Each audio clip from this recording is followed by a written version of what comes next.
the programme for tonight? Yeah, super. Clubbing sounds top, but room out the pod, it's so last season. No way, Jose! I wouldn't go there for an audience of Bono. This is chock-a-block with Skaggs. Reynard's. Yeah, super. I'll be in about 12. No, not home yet. I'm having a little drink after work with the staff.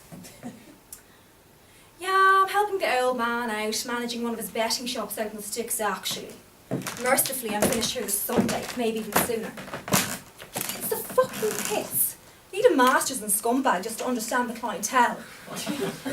Like, I'd be out here in Louisville if he wasn't forking out top dollar. Yeah, listen to this and beat yourself up.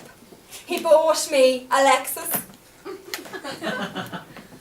There's no such thing as a lucky bitch, Circa. A bitch, okay, I'll give you, but luck had nothing whatsoever to do with it.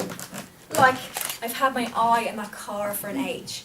You wouldn't believe the anxiety it caused me passing in the showroom every day, Circa. And the very thought of it going to somebody else had me traumatised beyond belief. It wasn't easy. I had to use every ruse in my repertoire. Lies, promises, tears, the whole 9 yards. I so deserved that car for my efforts, Circa. And as for the acting, I deserve an Oscar for that.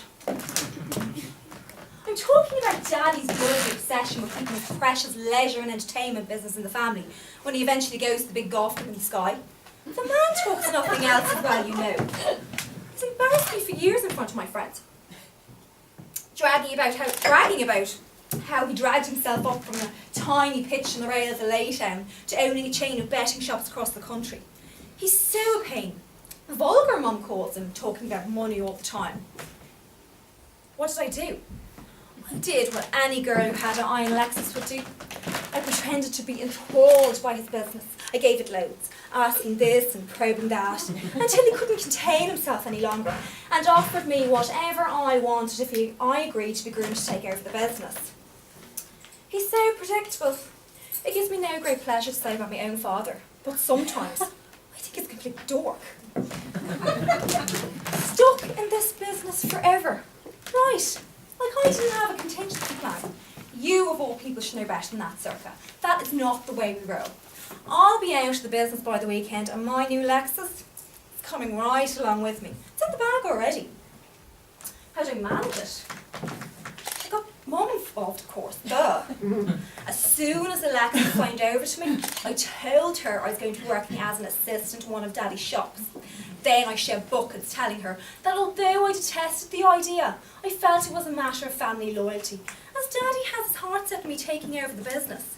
And my piece de resistance, listen to this, was that I was trying to make Daddy proud of me again after my disastrous marriage to that knob Tyrone. I knew that would do it. Mum always detested Tyrone ever since his family outbid her for a period house in Dorky years ago. I think that's partly the reason why I married the jerk in the first place. To get up her nose like. Oh, she went ballistic as per the script. She astonished me. She tore strips of Daddy royally, called him the lowest form of pond life, using emotional blackmail to force a traumatised child into a life of drudgery. She was absolutely awesome. No daughter of hers is going to waste her Marian education propping up his seedy little business and ending up with the manners of a Northside pleb. No, not while she was alive. To see her take control was just so amazing, Circa. I so wish you could have heard her. Angelica will work for you for 1 month in your grubby little shop, and after that she's a free agent. If she does do any work for you after that, it will be in head office in Mount Street with full autonomy, although I will advise her to do no more than take clients out to dinner or the races. An occupation more suitable to the profile of a lady. Like, what could he say to that? You don't talk back to Mum when she's in Hannibal Lecter mode. Oh no. Oh no. What could he say to that? No. He just scurried off to the safety of the golf club with his tail between his legs. I could just imagine him down there a few brandies later with all the other captains of industry, bragging about his courage and daring on the stock exchange. And then him sneaking home in through the conservatory in his stocking feet. You know what? Men are all the same. They're such a load of cock. Fact is, you know all about cock too if you spent a month married to Tyrone the Terrible. I'm only just beginning to walk straight again.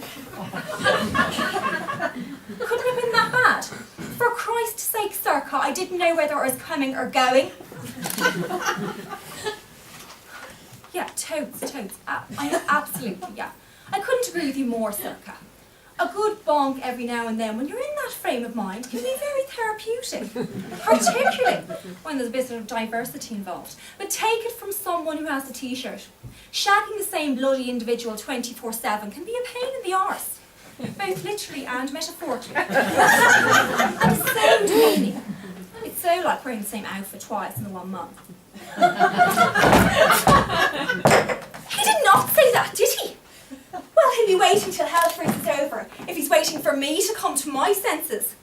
My fucking God. Oh. What? After what he said to me? What did he say? The fucking nerd said he was looking forward to settling down with half a dozen sparks. That's what he said. He even had names picked out. Fucking loser. Can you visualise me playing Mrs. B? All the brats tucked up in bed, his dinner in the oven and my calves around my ankles, waiting eagerly for him to come home from the office to give me one. What a fucking life I took. I don't do babies, I do Gucci and Prada. Yeah, absolutely. Yeah, totally, yeah. Too right. Grounds for divorce. This is the 21st century, not the Dark Ages. Although, looking around the shithole, I couldn't say for certain. Oh, I'm in a cesspit of a pub next door to the bookies. Daddy's closing the shop on Sunday. Got an offer from a developer. An offer he couldn't refuse, apparently, so it was left to me to organise a bit of an ease up with the staff. Actually, there's only one other girl working in the shop, and I'm plying her with drink. So worth it, though.